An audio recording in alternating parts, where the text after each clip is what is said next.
بسم اللہ الرحمن الرحیم۔ السلام علیکم ورحمۃ اللہ وبرکاتہ۔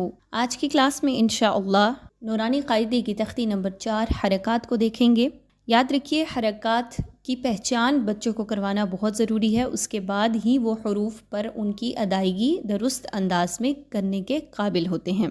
سب سے پہلی بات تو یہ کہ حرکات کیا ہیں، تو یہاں پر جو تختی نمبر 4 میں ہم سبق پڑھیں گے وہاں پر 3 طرح کی حرکات موجود ہیں: زبر، زیر، پیش۔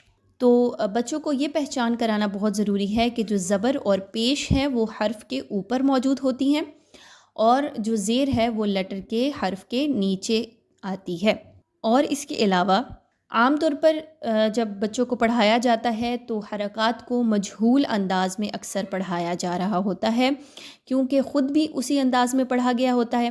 تو یہاں پر آپ نے زیادہ توجہ اس بات پہ رکھنی ہے کہ حرکات کو مجہول ہونے سے بچایا جائے، کیونکہ یہی بیسک مین غلطی ہے جو قرآن کریم کی تلاوت کے دوران بہت سے لوگ کرتے ہیں۔ اگر اس کو ٹھیک کر لیا جائے تو انشاءاللہ وقت کے ساتھ ساتھ تلاوت میں بہتری آتی رہتی ہے۔ اب مجہول انداز کیا ہوتا ہے کہ مثال کے ذریعے سے سمجھتے ہیں با کے لیٹر کے ساتھ۔ اب جیسے با زیر بی درست ادائیگی ہے، با زیر بی، لیکن اکثر اوقات لوگ اس کو پڑھتے ہیں با زیر بے۔ با پیش بو صحیح ادائیگی ہے، اور لوگ اس کو پڑھتے ہیں با پیش بو، بے بو۔ با زبر با، با زیر بے، با پیش بو، با بے بو، تا تے تو، فا فے فو۔ یہ مجہول انداز ہے۔ درست ادائیگی کیا ہے؟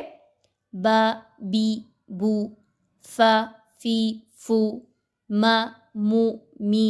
ٹھیک ہے، تو یہ اس کی درست ادائیگی اور درست طریقے سے پڑھنا ہے۔ آئیے تختی نمبر 4 کو شروع کرتے ہیں، بہت توجہ کے ساتھ سیکھنے کی کوشش کرتے ہیں۔ حمزہ زبر آ۔ اب یاد رکھیے یہاں پہ حمزہ کیوں کہا ہم نے الف کو؟ کیونکہ کوئی بھی ایسا الف جس پر جزم کا نشان ہوگا یا کوئی بھی حرکت موجود ہوگی، تلاوت کرتے ہوئے یا پھر ہجے کرتے ہوئے اس کو الف نہیں بولا جائے گا بلکہ اس کو حمزہ کہا جاتا ہے۔ ٹھیک ہے، تو ایسا کوئی بھی الف جس پر جزم کا نشان ہو یا کوئی بھی حرکات موجود ہوں اس کو الف نہیں حمزہ کہا جاتا ہے۔ تو آئیے شروع کرتے ہیں تختی کو۔ حمزہ زبر آ، حمزہ زیر ای، حمزہ پیش او، آ ای او۔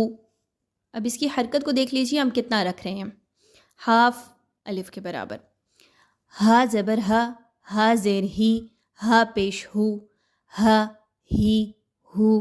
اس کو اس کے مخرج سے نکالیں گے ہا کو۔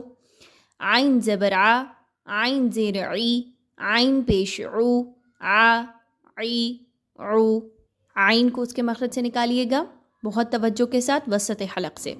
ہا کو اگین وسط حلق سے نرمی کے ساتھ۔ ہا زبر ہا، ہا زیر حی، ہا پیش حو، ہا حی حو۔ غین زبر غا، غین زیر غی، غین پیش غو، غا غی غو۔ یہ موٹا حرف ہے، حروف مستعلیہ میں سے ہے، کسی بھی حالت میں ہو تینوں کنڈیشنز میں زبر زیر پیش کے ساتھ موٹا ہی پڑھا جائے گا۔ نیکسٹ خا ہے اور پھر قاف ہے۔ خا اور قاف دونوں حروف مستعلیہ میں سے ہیں، کسی بھی کنڈیشن کے ساتھ ہوں، زبر زیر پیش کوئی بھی حرکات ہو، ان دونوں کو بھی موٹا ہی پڑھا جاتا ہے۔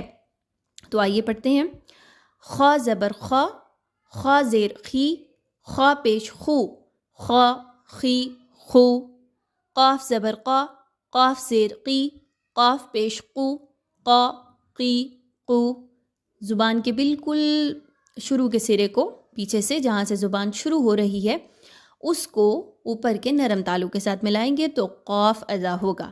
اب اسی جگہ کو اگر آپ سخت تالو کے ساتھ ملا دیتے ہیں تو کاف باریک والا ادا ہوگا۔ کاف زبر کا، کاف زیر کی، کاف پیش کو، کا کی کو۔ جیم زبر جا، جیم زیر جی، جیم پیش جو، جا جی جو۔ اچھا جھٹکا نہیں لانا اس میں، جا جی جو، کسی بھی حرف میں جھٹکا نہیں آنا چاہیے بلکہ اس کو نرمی کے ساتھ آرام سے اس کی زبر زیر پیش کو ادا کرنا ہے۔ اوکے، جیم، شین اور یا یہ تینوں جو ہیں اگر مدہ حالت میں نہ ہوں، یعنی ان کے ساتھ الف موجود نہ ہو اور جسٹ زبر زیر پیش کے ساتھ آئیں قرآن کریم کی تلاوت کے دوران یا نورانی قاعدے میں، تو ان تینوں کو کیسے ادا کرنا ہے؟ زبان کے درمیانی حصے کو اوپر کے تالو کے ساتھ ملائیں گے تو جیم، شین اور یا ادا ہوں گے۔ شین زبر شا، شین زیر شی، شین پیش شو، شا شی شو۔ یا زبر یا زیر یی، یا پیش یو، یا یی یو۔ ضاد زبر ضا، ضاد زیر ضی، ضاد پیش ضو، ضا ضی ضو۔ یہ بھی موٹا حرف ہے، اس کو بھی پر پڑھا جائے گا۔ لام زبر لا، لام زیر لی، لام پیش لو، لا لی لو۔ نون زبر نا، نون زیر نی، نون پیش نو، نا نی نو۔ را زبر را، را زیر ری، را پیش رو، را ری رو۔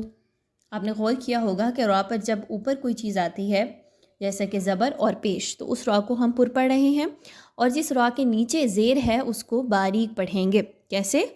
را ری رو۔ طا زبر طا، طا زیر طی، طا پیش طو، طا طی طو۔ دال زبر دا، دال زیر دی، دال پیش دو، دا دی دو۔ اسی طریقے سے نیکسٹ حروف کی بھی ادائیگی کی جائے گی، کچھ بھی مشکل نہیں ہے انشاءاللہ۔ اللہ تعالیٰ آپ سب کے لیے آسانیاں کرے۔ السلام علیکم ورحمۃ اللہ وبرکاتہ۔